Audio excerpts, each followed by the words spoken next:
શાંતિ કરણ જગભરણ મારી ગરણ ગીડા ગૌદાર નમન આજ નારાયણે મારી વિશ્વરૂપ વૈરા ગુણપતિ ગુણ આગે રહો દોઈકર જોડે દાસ સદા સૌરદા સમરતા પ્રભુ વિઘ્ન ના આવે પાસ એવા ગજાનન ગણપતિ બાપાના અને સરસ્વતી માના ચરણોમાં નમસ્કાર કરી જગતજનની જોગ માયા માં ભગવતી ખોડિયાર માના ચરણોમાં નમસ્કાર કરી ભાતીજી મહારાજના હનુમાનજી મહારાજના અને રામદેવજી બાપાના શરણોમાં નમસ્કાર કરી આજે આખ્યાનો ત્રીજો દિવસ તો ત્રીજા દિવસના આખ્યાનની અહીંયા શરૂઆત થાય છે.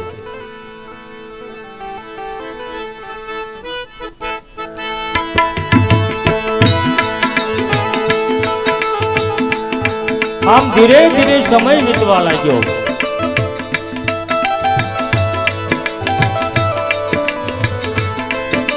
અને જે અખયા ભગતને ઘેરે જે ડાલીબાઈ હતા એ ડાલીબાઈ દિવસે ના વધે એટલા રાતે વધે અને રાતે ના વધે એટલા દિવસે વધે. આમ ડાલીબાઈ મોટા થવા લાગ્યા છે.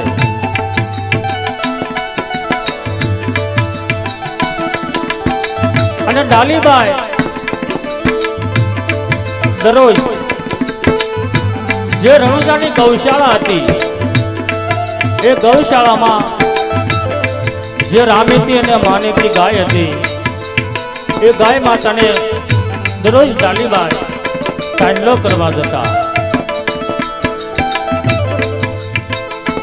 અને એક દિવસ સવારના સૂર્યનારાયણ ઉદય થયા છે અને ડાલીબાઈ ગૌશાળાની અંદર રામેતી અને માનીતી ગાયને ચાંદલો કરવા માટે આવ્યા છે. ત્યારે એ ગૌશાળાનો ગોવાળ આ દરરોજ ડાલીબાઈને જોવે છે કે આ દીકરી દરરોજ ચાંદલો કરવા માટે આવે. એ ગોવાળે ડાલીબાઈને જોયા અને એ ગોવાળ ડાલીબાઈને જોઈ અને રામદેવજી બાપાને ખબર આપવા માટે ચાલી નીકળ્યો છે.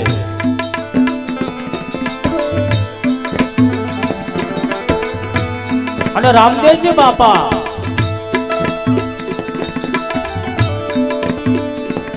રણુજાની ગાડી પર બેઠા હોય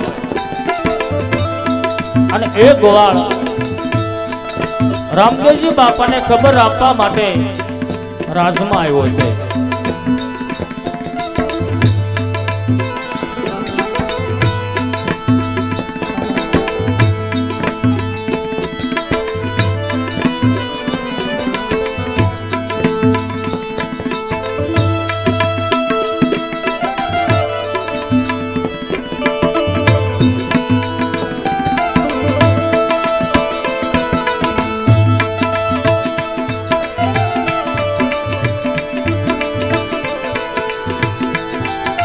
આવી રીતે એ ગોવાળ રાજમાં આવી રામદેવજી બાપાને શું કહેવા લાગ્યો છે?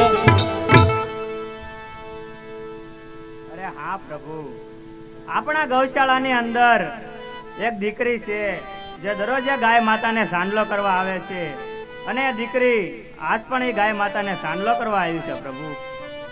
અરે ભાઈ, શું આપણી ગૌશાળાની અંદર રોજ એક દીકરી ગાય માતાને સાંડલો કરવા માટે આવે છે એમ? હા પ્રભુ. અરે ભાઈ, તો ચાલો મારે એ દીકરીને જોવી છે. ચાલો પ્રભુ.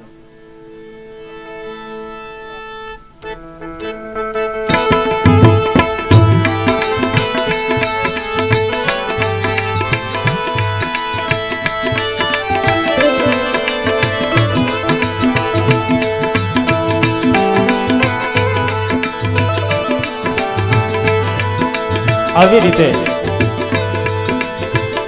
બીજા દિવસે ડાલીબાઈ ગૌશાળામાં ગાય માતાને ચાંદલો કરવા માટે આવ્યા છે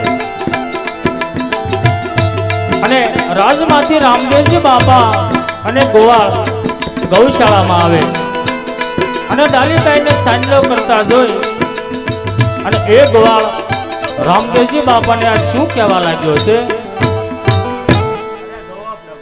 એ જ આ દીકરી છે જે દરરોજ આપણા ગાય ગૌશાળામાં ગાયોને સાંડલો કરવા આવે છે.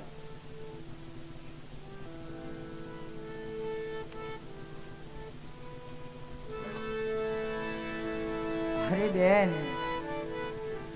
તું રોજ આ ગૌશાળાની અંદર ગાય માતાને ચાંદલો કરવા માટે આવે છો, તો શું તારે એ ગાય માતાને ચાંદલો કરવાનું વ્રત છે?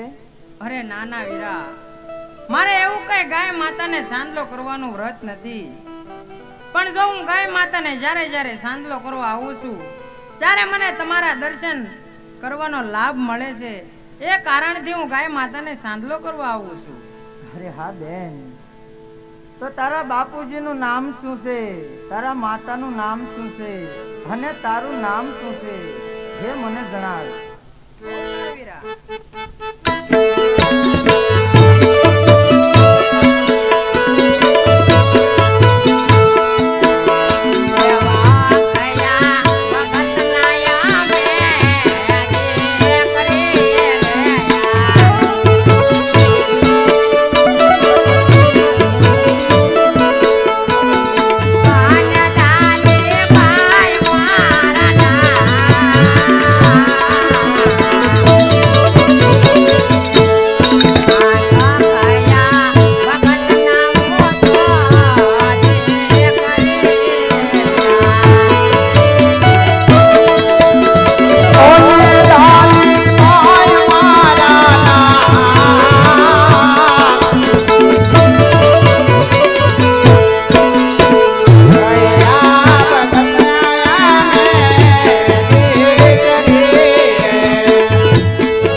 તારા બાપુજીનું નામ હખૈયા ભગત કેમ પડ્યું એ તને ખબર છે?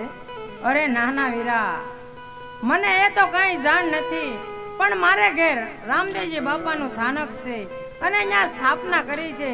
ત્યાં ઘણા ભક્તો મળી અને રામદેવજી બાપાના ભજન સત્સંગ કરે છે અને ત્યાં આવતા ભક્તો મારા બાપુજીને હખિયા ભગત તરીકે ઓળખે છે. અરે હા ડાલીબેન, તો આ તમારા હાથમાં શું છે બેન? અરે હા વીરા, મારા હાથમાં કંકુ અને ચોખાની થાળી છે. અરે હા ડાલીબેન, તો તમે મને ચાંદલો કરો ડાલીબેન, ચાંદલો કરો. અરે નહીં નહીં વીરા, હું તમને ચાંદલો નહીં કરી શકું. કારણ કે આપ તો એક ઉજળિયાત વરણ છો અને અમે તો એક સમાર કહેવાય. માટે અમારાથી જો તમને અડાણું હોય ને તો તમારે નાવું પડે. અરે નહીં નહીં ડાલીબેન, મારે તો 18 વરણ સરખા છે ડાલીબેન. માટે તમે મને ચાંદલો કરો. આજથી તમે મારા બેન બનશો અને હું તમારો ભાઈ બની. અરે વીરા, તો તમારી જેવી મરજી. બહુ મારે સારું. આવો ભાઈ બનાવવાનો લાવો તો ક્યારે મળી શકશે?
તમારી લાડકવાઈ બેન બનું છું અને તમે મારા એક માડી દયા વીર બન્યા છો. અરે હા ડાલીબેન, હાજી તમે મારા બેન છો અને હું તમારો ભાઈ છું બેન. અરે હા વીરા, હું ક્યાર નહીં આયા ગાય માતાને ચાંદલો કરવા આવી છું. અત્યારે મારા માત પિતાજી મારી ઘરે વાટ જોતા છે તો હું મારા ઘર તરફ જાઉં છું. બહુ સારું ડાલીબેન. અરે આવજો વીરા. હે આવજો ડાલીબેન.